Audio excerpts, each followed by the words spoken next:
15 फरवरी शाम 6 बजे नई दिल्ली रेलवे स्टेशन पर जो कुछ भी घटा, ये किसी को भी झकझोरने के लिए पर्याप्त है। आपका दिल दहल जाएगा इस घटना को सुनकर। आस्था के महाकुंभ में डुबकी लगाने के लिए तैयार सैकड़ों लोग किस तरह भगदड़ में बदल जाते हैं। कौन सी एक चूक है जो 18 लोगों को काल के गाल में ले जाती है। प्रशासन की 3 बड़ी गलतियों के बारे में हम बात करेंगे जिसने जनसमूह को भगदड़ में बदल दिया।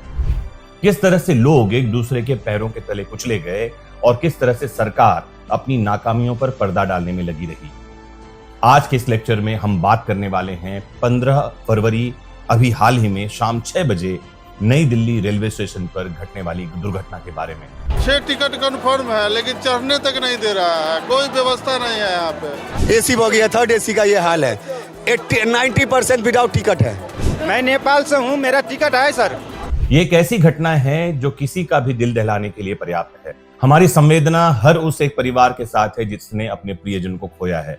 सैकड़ों लोग घायल हैं, अपना इलाज करवा रहे हैं और आज हम ये लेक्चर इसलिए लेकर आए हैं ताकि ऐसी बातों के संबंध में जागरूकता का प्रसार हो, भविष्य में होने वाली ऐसी किसी घटना से बचा जा सके और सरकार, प्रशासन और हर एक जिम्मेदार को जगाया जा सके। जुड़ जाइए इस लेक्चर से लास्ट तक और शेयर करते रहिए ताकि जिम्मेदारों को जिम्मेदारी का एहसास दिलाया जा सके। तो 15 फरवरी की शाम 6 बजे से नई दिल्ली रेलवे स्टेशन की भीड़ देखकर लोग भगदड़ की आशंका जताने लगे थे। फिर भी काउंटर से हर घंटे क्यों प्रयागराज के 1500 टिकट बेचे जाते रहे, कौन इसका जवाब देगा। 9:30 पर प्लेटफॉर्म में चीख पुकार मच गई थी, लेकिन नॉर्दर्न रेलवे भगदड़ को अफवाह बताता रहा। रात 11 बजे के बाद अश्विन वैष्णव साहब ट्वीट करना शुरू करते हैं। एक ट्वीट करते हैं फिर डिलीट कर देते हैं और लगातार रेलवे प्रशासन की नाकामी को छुपाने का प्रयास करते रहते हैं। आइए समझते हैं कि कौन सी ट्रेनें वहां से जाने वाली थी, कुल कितनी सीटें थी और किस हिसाब से हर घंटे 1500 टिकट बेचे जाते रहे। तो रिपोर्ट्स के मुताबिक 15 फरवरी की शाम नई दिल्ली रेलवे स्टेशन पर प्रयागराज के लिए 5 ट्रेनें शेड्यूल थी। एक है प्रयागराज एक्सप्रेस, एक है प्रयागराज स्पेशल ट्रेन, एक है मगध एक्सप्रेस, एक है स्वतंत्रता सेनानी एक्सप्रेस और एक है भुवनेश्वर राजधानी एक्सप्रेस। इनमें से भी 3 ट्रेनें अपने तय समय से देरी से चल रही थी, इसलिए उनके यात्री भी प्लेटफॉर्म पर इंतजार कर रहे थे। प्रत्यक्षदर्शियों के मुताबिक प्लेटफॉर्म पहले से भरे हुए थे।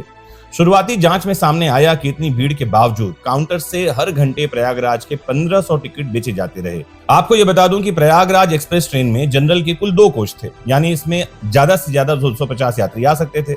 स्वतंत्रता सेनानी एक्सप्रेस में जनरल के बजाय 4 सेकंड सीटिंग अनारक्षित कोच थे, जिनमें लगभग 400 पैसेंजर आ सकते थे।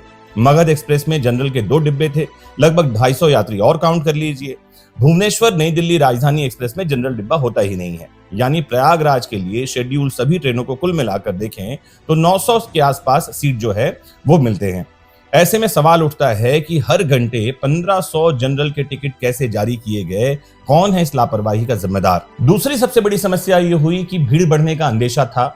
लगातार रेलवे स्टेशन पर भीड़ बढ़ रही थी, इसके बावजूद भी पुख्ता इंतजाम क्यों नहीं किए गए। भगदड़ की आशंका होने के बावजूद ट्रेन की 1500 टिकट हर घंटे बेची जाती रही, ये तो एक लापरवाही है ही है। इतनी भीड़ को संभालने के लिए पुख्ता इंतजाम क्यों नहीं हुए, ये दूसरा बड़ा प्रश्न रेलवे प्रशासन पर खड़ा होता है। तीसरी और सबसे महत्वपूर्ण बात, अंतिम समय में भीड़ के बीच कंफ्यूजन पैदा होना। डीपीसी रेलवे हैं केपीएस मल्होत्रा साहब, इन्होंने एएनआई को बताया कि जब प्रयागराज एक्सप्रेस प्लेटफॉर्म नंबर 14 पर खड़ी थी तो बहुत सारे यात्री ट्रेन में चढ़ने का इंतजार कर रहे थे। वहीं स्वतंत्रता सेनानी एक्सप्रेस और भुवनेश्वर राजधानी देरी से चल रही थी और इन ट्रेनों के यात्री भी प्लेटफॉर्म नंबर 12, 13 और 14 पर मौजूद थे। रेलवे पुलिस ने अपने बयान में कहा कि प्लेटफॉर्म पर आने वाली 2 ट्रेनों का नाम एक जैसा था। तो डीसीपी रेलवे हैं केपीएस मल्होत्रा साहब, इन्होंने एएनआई को बताया कि जब प्रयागराज एक्सप्रेस प्लेटफॉर्म नंबर 14 पर खड़ी थी तो बहुत सारे यात्री ट्रेन में चढ़ने का इंतजार कर रहे थे। वहीं स्वतंत्रता सेनानी एक्सप्रेस और भुवनेश्वर राजधानी देर से चल रही थी और इन ट्रेनों के यात्री भी प्लेटफॉर्म नंबर 12, 13 और 14 पर मौजूद थे। रेलवे पुलिस ने अपने बयान में कहा कि प्लेटफॉर्म पर आने वाली 2 ट्रेनों का नाम एक जैसा था, प्रयागराज एक्सप्रेस और प्रयागराज स्पेशल। जैसे ही अनाउंस हुआ कि प्रयागराज स्पेशल ट्रेन प्लेटफॉर्म 16 से चलेगी तो महाकुंभ जाने वाले यात्रियों के बीच कंफ्यूजन पैदा हुआ। कुछ यात्रियों को लगा कि ट्रेन 14 की जगह 16 नंबर प्लेटफॉर्म पर आ रही है। अंतिम समय में हुई अफरा तफरी की वजह से भगदड़ मच गई। जब यह घोषणा हुई कि प्लेटफॉर्म नंबर 12 पर आने वाली ट्रेन प्लेटफॉर्म नंबर 16 पर आएगी तो इसके बाद दोनों तरफ से लोग आने जाने लगे। ऐसे में भगदड़ मच गई। तो ये 3 बड़ी गलतियां थीं जो भगदड़ की जिम्मेदार कही जा सकती हैं। भारत जो है वो तीज त्योहारों का देश है। हमारी आबादी 150 करोड़ के आसपास पहुंच गई है, लेकिन प्रशासन जो है वो तनिक भी जिम्मेदार नहीं हो रहा दिखाई पड़ता है। प्रशासन को जिम्मेदार होना पड़ेगा और साथ ही जो बड़े पदों पर बैठे हुए हैं, जो मंत्री हैं, नेता हैं, उन लोगों को भी अपनी जिम्मेदारी बतानी पड़ेगी। आइए देखते हैं टाइमलाइन से क्या कुछ घटा है। तो 10:48 पर भगदड़ से 1 घंटे 22 मिनट के लगभग बाद दिल्ली फायर सर्विस ने बताया कि नई दिल्ली रेलवे स्टेशन पर भगदड़ जैसी स्थिति है। वहां से कॉल आई है। दमकल की 4 गाड़ियां घटनास्थल पर पहुंची। 11:11 पर भगदड़ से लगभग 1 घंटे 50 मिनट बाद न्यूज एजेंसी ANI ने नॉर्दर्न रेलवे के CPRO के हवाले से लिखा कि नई दिल्ली रेलवे स्टेशन पर कोई भगदड़ नहीं हुई है, ये एक अफवाह है। हालांकि बाद में यह पोस्ट डिलीट कर दी गई। 11:36 पर भगदड़ से 2 घंटे 10 मिनट बाद रेल मंत्री अश्विन वैष्णव ने पहला ट्वीट किया। उन्होंने कहा कि नई दिल्ली रेलवे स्टेशन पर स्थिति कंट्रोल में है और दिल्ली पुलिस और RPF मौके पर पहुंच चुकी है। घायलों को अस्पताल पहुंचाया जा रहा है। चलते हैं 11:52 पर। भगदड़ से 2 घंटे 26 मिनट बीत चुके हैं। रेल मंत्री अश्विन वैष्णव ने एक और ट्वीट किया, लेकिन मौतों पर कोई भी बात नहीं की। उन्होंने लिखा कि नई दिल्ली रेलवे स्टेशन पर अचानक आई भीड़ को नियंत्रित करने के लिए प्रयागराज के लिए 4 और स्पेशल ट्रेनें चलाई गई हैं और भीड़ कम हो रही है। 11:55 बीत चुके हैं। भगदड़ से 2 घंटे 29 मिनट के बाद अब भगदड़ के फोटो और वीडियो सर्कुलेट होने शुरू हो चुके थे और ये वायरल हो रहे थे। 12:13 पर भगदड़ से 2 घंटे 47 मिनट के बाद रक्षा मंत्री राजनाथ सिंह ने ट्वीट किया कि नई दिल्ली रेलवे स्टेशन से दुखद खबर है। रेलवे प्लेटफॉर्म पर मची भगदड़ में हुई जनहानि से मैं अत्यंत हताश हूं और इस दुख की घड़ी में मेरी संवेदनाएं शोक संतप्त परिवारों के साथ हैं। 12:56 पर भगदड़ से लगभग 3 घंटे 30 मिनट बाद प्रधानमंत्री नरेंद्र मोदी ने लिखा कि नई दिल्ली रेलवे स्टेशन पर हुई भगदड़ से व्यथित हूं। और लगभग रात को 1:09 पर 3 घंटे 43 मिनट बीत जाने के बाद रेल मंत्री अश्विन वैष्णव ने आखिरकार भगदड़ में मौतों की बात स्वीकार की।